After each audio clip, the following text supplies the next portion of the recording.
ఓం శ్రీ మాత్రే నమః. అందరికీ నమస్కారం అండి. కుబేర చక్రాన్ని అందరి ఇళ్ళల్లో పెట్టుకోవాలని నేను అందరికీ చెప్తున్నాను. చాలామందికి ఇచ్చాను, ఇస్తున్నాను. కాబట్టి ఇంకొక విషయం ఏంటంటే, ఈ కుబేర చక్రాన్ని పూజించడం వల్ల మనకు ఎటువంటి లాభాలు కలుగుతాయి ఈ షార్ట్ వీడియోలో మొత్తం మాట్లాడుకుందామండి.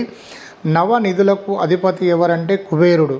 అయితే ఇంకొకటి ఏంటంటే, ఎన్నో సంవత్సరాలు ఘోర తపస్సు చేసి కుబేర కటాక్షం పొంది, శివ అనుగ్రహంతో కుబేర కటాక్షం పొంది, కుబేర నామాన్ని శివనోటితో పలికించుకొని ఈ భూలోకంలో అష్ట ఐశ్వర్యాలకు అధిపతి ఎవరంటే కుబేరుడు.